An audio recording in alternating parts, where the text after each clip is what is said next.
Marion Ashby sat in the third row of her own brother's estate hearing, and not one of his grandchildren had saved her a chair.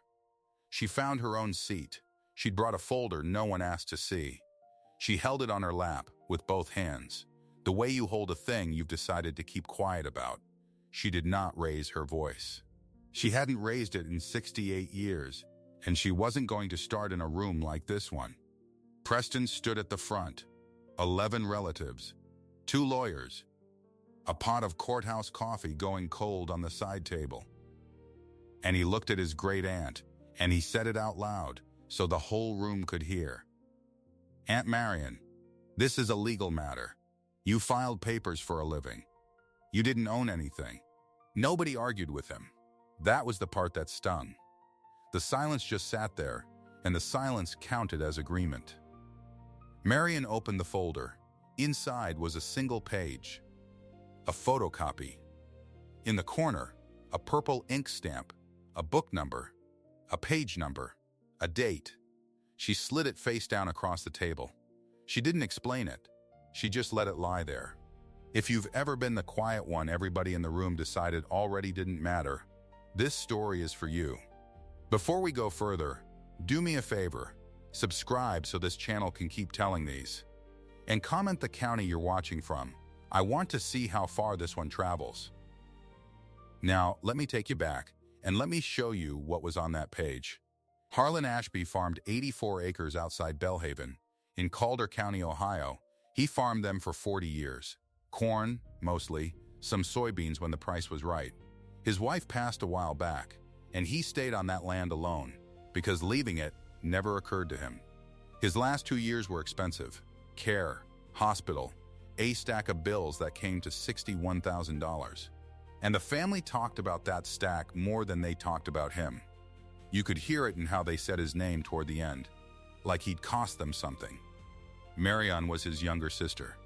And for 29 years, Marion worked behind the deposit counter at the county courthouse. She was a deputy clerk. She stamped other families' wills.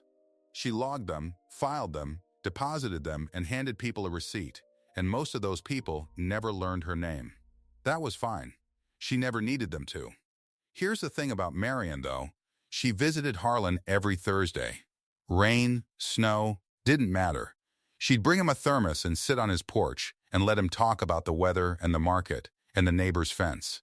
The grandchildren visited when the will was read. The will that surfaced was dated this past March. It was typed. Clean, printed on Preston's own office letterhead. He sold insurance, regional, out of a strip mall 2 towns over. The document left everything, in whole, to Preston. For the family's benefit, it said.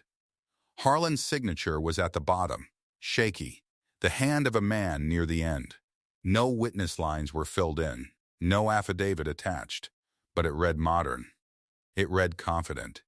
And in a room full of grieving people who didn't know any better, confident does a lot of work. There was a probate clerk in the annex that first week, a young man moving folders, and he said something, offhand, not to anybody in particular. He said the copy the family had found in Harlan's drawer wasn't filed with anyone. It was just a paper in a drawer. He said it and moved on. Nobody wrote it down. Marion heard it. She said one thing back. Quiet. Harlan told me he took care of it downtown. Years back. Nobody wrote that down either. She'd brought her tote to the annex that day, and inside it was that manila folder. And inside that was the one photocopied page with the purple stamp. Preston saw her set it on the table. He gave a little laugh to the cousin beside him. She keeps paperwork like it's a hobby. The object was there, right there in the open, and its meaning stayed folded shut. The reading itself was the worst of it. They held it in the courthouse annex, that room with the bad light. 11 relatives. Whitfield, the heirs attorney, in a suit that cost more than Harlan's tractor. Preston passed the March will around for people to sign their agreement, one by one, a little assembly line of pens. When it came to Marion, he didn't hand her a pen.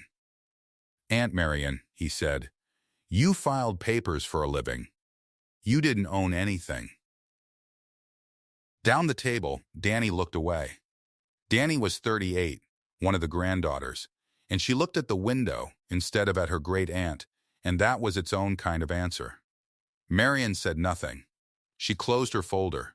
She stood up, smoothed her coat, and she left the room without a sound. And if you were watching, you might have thought that was the end of her, that she'd been beaten. You'd have been wrong. Because here's what Preston didn't understand about the woman he'd just dismissed.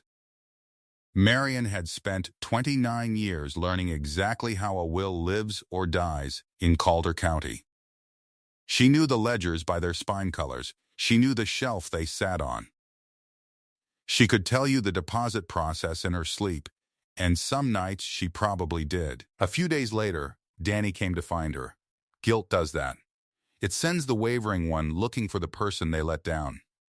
She found Marion at her kitchen table, and she sat down, and she asked the thing she didn't understand. "Aunt Marion, that paper you keep carrying. What is it?" Marion poured her a cup of coffee first. Then she explained it, slow, the way you'd explain a form to somebody who'd never filled one out. "Deposited for safekeeping," she said. "It isn't a copy in a drawer. It's not a keepsake. It's an instrument. When your grandfather deposited his will, the county took it in. They logged it in a book. They gave it a page. They stamped it with a date and a time. And then the county held it. Not him. Not me. The county." She turned her cup a quarter turn. "A book. A page. A stamp. A date. That's what a deposited will is." Danny frowned. She asked the question the whole room should have asked. The question you're probably asking right now. Then why didn't Grandpa just get a lawyer to make it airtight? Why the courthouse? Marion almost smiled. "Almost, because there are 4 things that make a will hard to break," she said. 1. It's executed with 2 witnesses who watched him sign. 2. It carries a self-proving affidavit, so nobody has to go hunt those witnesses down years later. 3. It's deposited under a stamp, so there's a record the day it went in. And 4. She paused. 4. It's the one nobody can quietly swap out later. Because it isn't in a drawer where a grandson can find it. It's in a book, in a vault, with a page number. Danny sat very still. "That March will," Danny said slowly. "Preston's will." "I didn't say that," Marion said. "You did." But you could see it landing on Danny's face. What does Marion actually know? And what, exactly, is that clean modern March paper missing? Marion didn't answer either question out loud. Not yet. She just finished her coffee. The next morning she drove downtown. She parked in the lot she'd parked in for 29 years. And she walked into the courthouse, not as a clerk. She'd been retired for years, but as a member of the public. She went to the will deposit counter she used to work behind. She stood on the wrong side of it for the first time in her life. She didn't argue. She didn't make a speech. She picked up a records request form, and she filled it out in that clean, square hand she'd used to sign 10,000 receipts. Name of decedent. Date of death. Nature of request. The deputy on duty was a woman named Yolanda Price. Younger, sharp. She took the form, read it, and looked up. "Ashby," Yolanda said. "Harlan Ashby." "Deceased," Marion said. "I'd like to know if he deposited a will with this office." Yolanda didn't ask if she was family. She didn't ask if she owned anything. She turned to the shelf behind her, the same shelf Marion knew by heart, and she pulled down a heavy-bound ledger with a cracked spine. Book 214.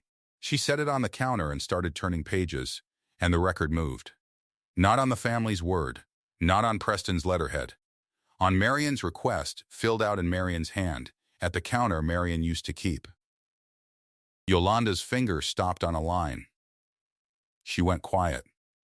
She read it again. Then she looked up at the old woman across the counter, and something in her face had changed. "Ma'am," Yolanda said slowly, "there's a will deposited here, 1998, and there's a set of initials in the margin. Marion didn't move. "Read them to me," she said. Yolanda looked down at the ledger. Her finger traced the line again, carefully, the way you do when you want to be certain before you say something that changes the shape of a room. "M," she said. "A." Marion Ashby let out a breath so small you might not have noticed it if you weren't watching her shoulders. "That was me," she said. "I was the deputy that morning." Yolanda set the ledger down and looked at her for a long moment. Not with pity. Not with surprise. Exactly. More the way a person looks when a thing that seemed complicated suddenly isn't anymore. "I'll need to pull the copy from the vault," Yolanda said. "If you want a certified copy, I can have it ready by end of week. There's also a public access log. If you want to know who's requested this document before today, that's public record too." Marion had worked this counter for 29 years. She knew exactly what a public access log was. She knew what it would show and what it would mean if it showed the wrong thing. She kept her face still. "I'd like both," she said. "The certified copy and the log." Yolanda nodded and disappeared into the back room. Marion stood at the counter. The building smelled the same as it always had. Old paper, cleaning solution, the particular dry warmth of a government office in November. She had stamped so many lives in this room, sorted the envelopes into their proper books, initialed the margins in her square, small hand, and handed the receipts across this same counter to people she'd never see again. She'd never thought of it as power. She'd thought of it as filing. Harlan had understood, even if he couldn't have explained the law to you. He'd driven in from Belhaven on a November morning in 1998, in the truck that always smelled like diesel and winter mud. He'd handed the envelope across to his younger sister. And she'd done what she always did. She'd checked the instrument for the required signatures. She'd noted the self-proving affidavit attached. She'd logged it in Book 214 at page 88. Pressed the deposit stamp into the corner in purple ink, and written her initials in the margin. M.A. Then she'd handed him the receipt and told him not to lose it. He hadn't said thank you in any dramatic way. He'd said, "That's done then." And she'd said, "It's done." And he'd driven back to the farm. She hadn't thought about it again for 27 years.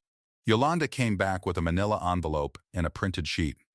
She set the certified copy on the counter first, then the access log beside it. Marion looked at the log. One previous request, 7 months ago. Name of requester. She read it and felt something go very still in her chest. Preston Ashby. He had requested a copy of the deposited will 7 months before Harlan died. Before the care bills had reached $61,000. Before the March will had been typed up on his office letterhead, signed in a hand that shook. He had looked at the 1998 instrument. He had read the execution page, the attestation clause, the self-proving affidavit. He had seen exactly what it was. And then he'd filed the March paper anyway. Marion paid the copying fee. She signed for the certified copy in the same hand she'd used to sign 10,000 receipts. She thanked Yolanda Price by name. She picked up both documents, put them in the manila folder that had been riding in her tote since the morning Preston had said she filed papers for a living and didn't own anything. And she walked out of the courthouse into the cold November air. She sat in her car for a while without starting it. She was not a person who cried easily, and she didn't cry now. She thought about Harlan driving in from the farm that morning in 1998, the truck engine loud in the parking lot, the way he'd folded the envelope once because he was a careful man. She thought about Preston sitting at a computer in March, typing everything, in whole, and what it took to do that when you had already read the document that made it impossible. She thought about the shape of a family that could pass a pen around a table and skip one person's hands without anyone saying a word. Then she started the car. The probate hearing was in 12 days. Magistrate Ellen Cho presided over Calder County's probate docket on the 2nd and 4th Tuesdays of every month. Marion had typed enough records requests to know that. She knew the room.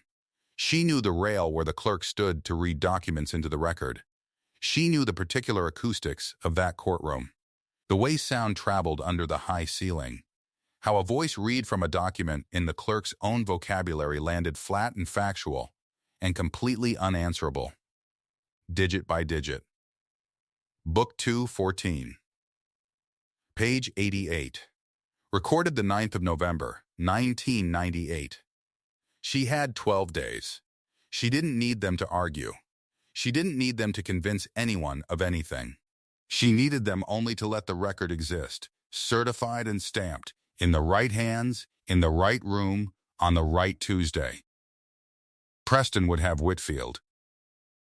Grant Whitfield, who had never once checked the public access log because he was smooth and expensive, and he'd believed his client when his client said the older will was just a drawer copy nobody had filed. Marion had the certified copy. She had the access log.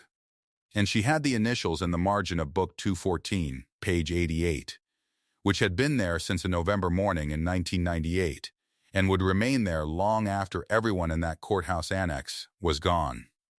She pulled out of the parking lot and drove home. On the kitchen table, she set the manila folder beside a glass of water. She looked at it for a moment.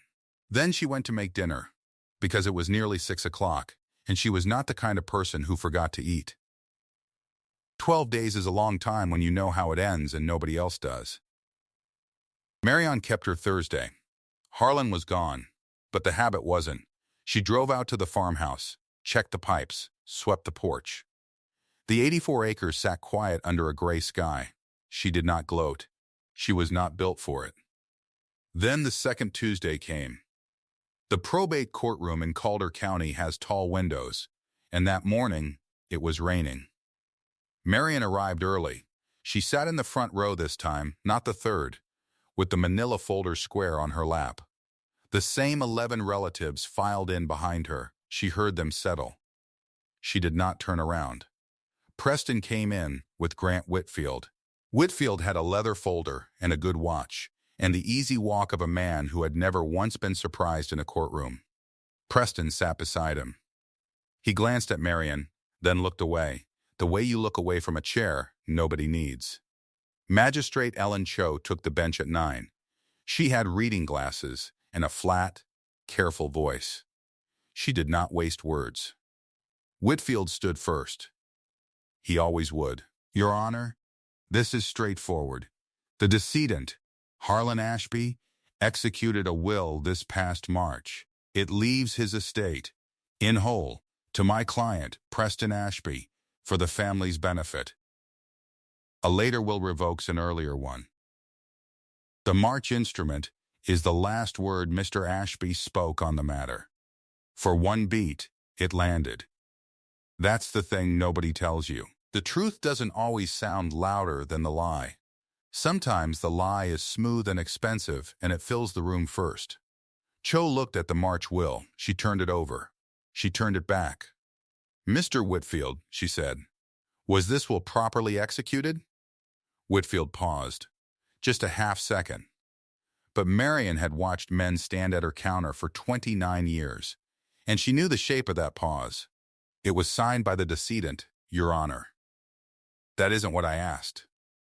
The rain moved on the windows. Marion opened her folder. Your Honor, she said. Her voice was not loud. It never is. I'd like to hand up a certified copy of a will deposited with this county, and I'd ask the deputy clerk to read the deposit record into the record. Cho looked at her over the glasses. And you are? Marion Ashby. I'm Harlan's sister. Whitfield almost smiled. Your Honor, with respect, this is the aunt. She filed papers for a living. She has no standing to. She has a certified county document, Cho said. That has standing. Bring it up. Yolanda Price stood at the clerk's rail. She was young enough to be Marion's daughter, and she'd learned the counter from the manual Marion helped write. She took the certified copy. She found the stamp in the corner. And she read it the way you read a deposit record, which is not the way you read a story. Flat, exact, digit by digit. Book 214. Page 88. Recorded the 9th of November, 1998, 8:41 a.m. Deposited for safekeeping by Harlan Ashby. Testator. Self-proving affidavit attached. 2 witnesses of record. She stopped. Then she read the last thing. The small thing. The thing in the margin. Logging deputy's initials.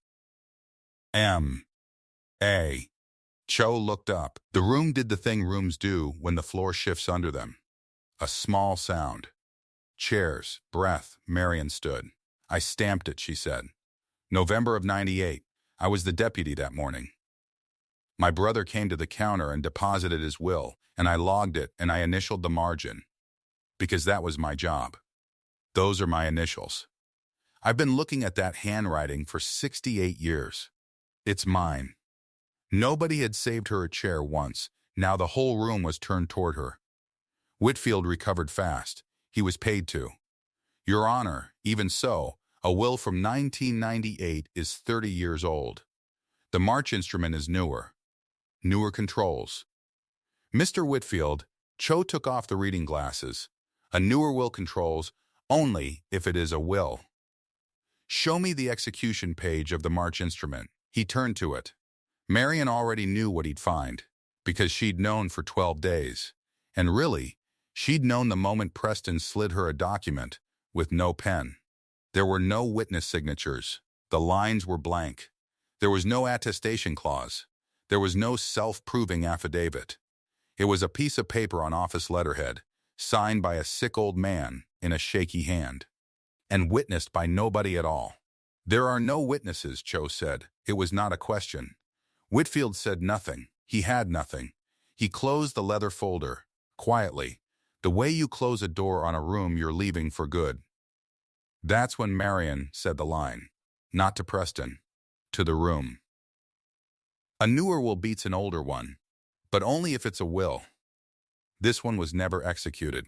His was proved in 1998. By me. Preston came half out of his chair. That will is 30 years old and valid, Cho said, dry as a ledger. Sit down, Mr. Ashby. He sat. Marion reached into the folder one more time. Your Honor, there's one more document. The public access log from the deposit counter. 7 months before my brother died, someone requested a certified copy of that 1998 will. The name on the request is Preston Ashby. The room understood it all at once. He hadn't stumbled onto the March will in a drawer. Confused. Doing his best. He'd gone downtown. He'd held the real one in his hands. He'd read the stamp. And then he'd gone back to his office and typed a new one on his own letterhead and left the witness lines blank because he thought newer beat recorded and he thought nobody was watching the counter. Somebody had been watching that counter for 29 years. Cho took a long moment. Then she spoke for the record. The March instrument is denied admission for want of execution. It has no witnesses and no attestation. It is not a will. The will deposited under Book 214, page 88, dated the 9th of November, 1998, is self-proved and properly deposited. It is admitted to probate. That instrument controls the estate. She looked at Preston when she said the next part. The access log is entered into the record. If counsel for the estate wishes to pursue the circumstances of the March filing, that is a separate matter, and the court will hear it. That was Cho's way of saying it out loud without saying it. Preston went pale under the courtroom light.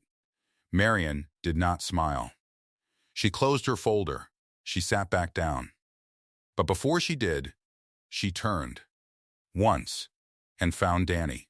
Danny was 38, and she'd looked away at the annex table when a man told her great-aunt she didn't own anything.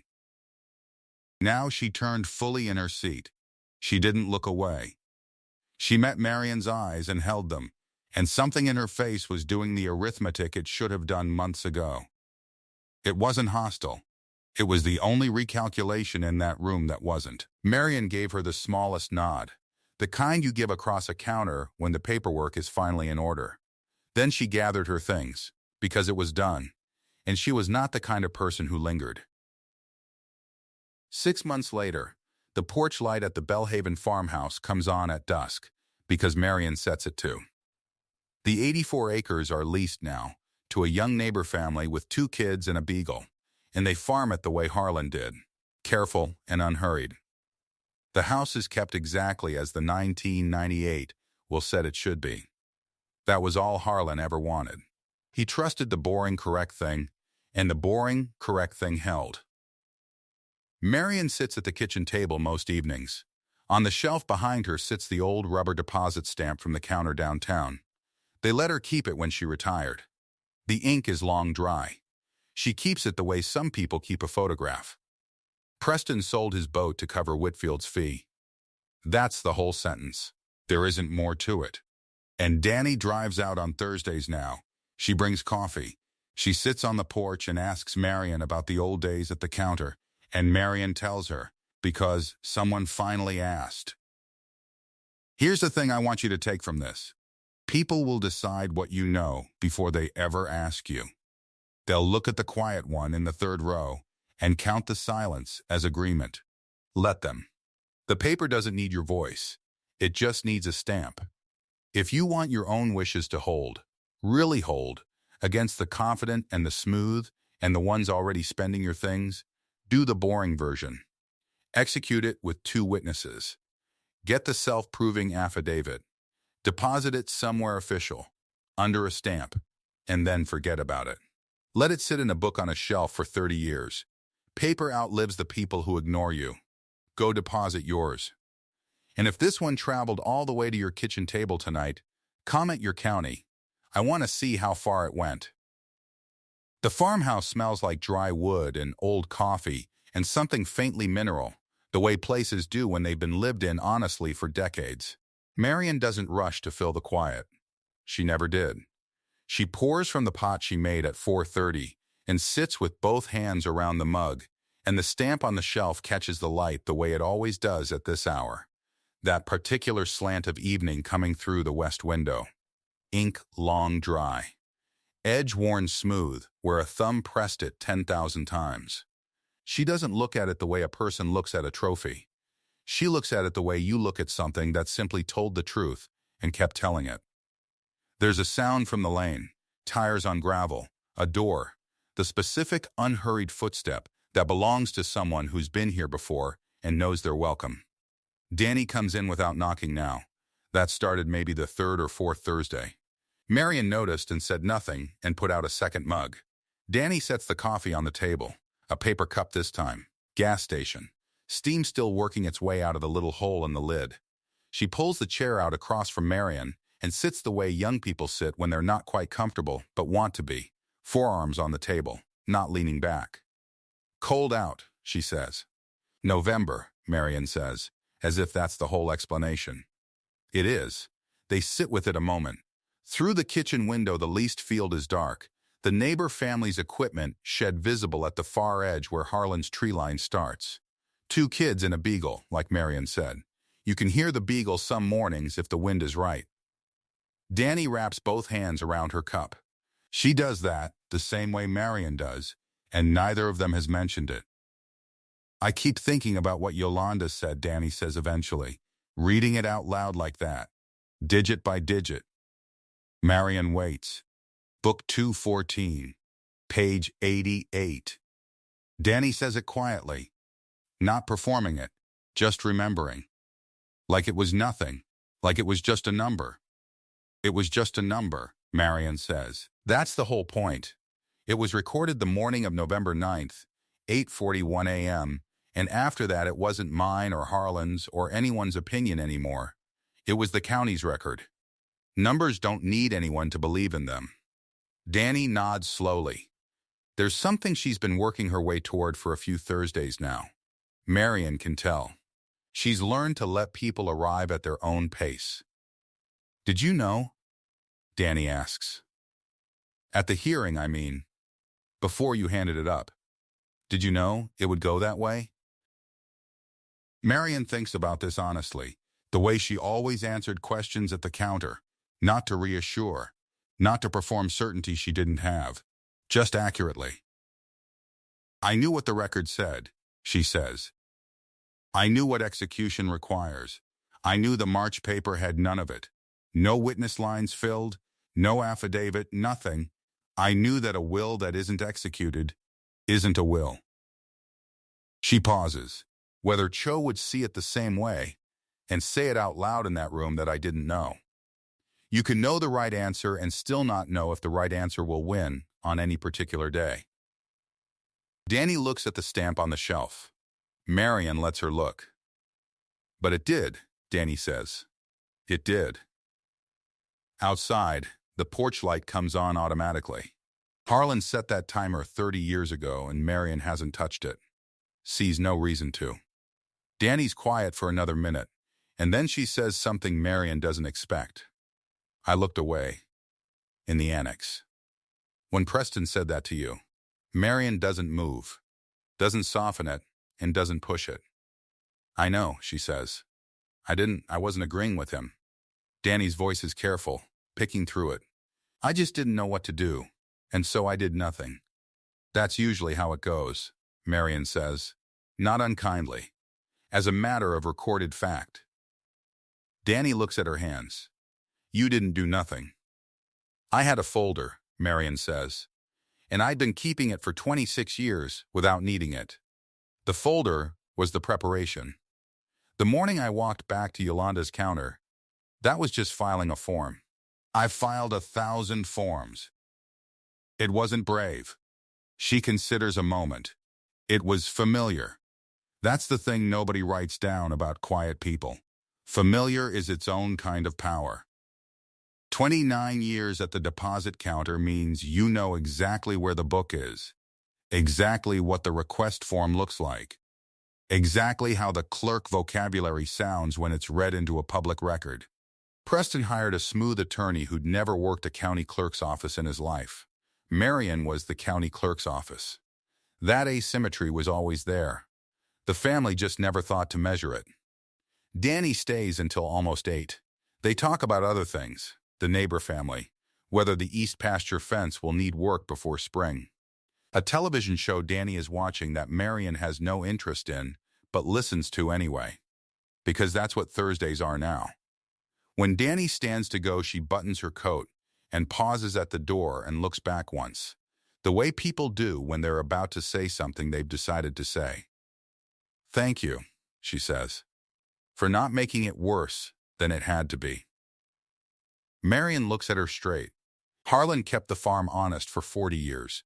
The least I could do was keep the paper honest for 30. Danny nods. Goes out into the November dark. Tires on gravel, then just the field and the porch light. And the sound of the beagle, faint, from the direction of the equipment shed. Marion washes both mugs. Sets the stamp on the shelf where it belongs. Turns off the kitchen light. The record is in the book. Book 214, page 88. It will be there tomorrow and next year and 30 years from now when neither Preston nor Danny nor Marion is around to argue about it. That's what deposit means. That's always been what it means. She was the quiet one in the third row. She'd brought a folder no one asked to see, and the folder was enough, because the folder contained the county's own word against the families, and the county doesn't forget and doesn't waver and doesn't look away. Go deposit yours.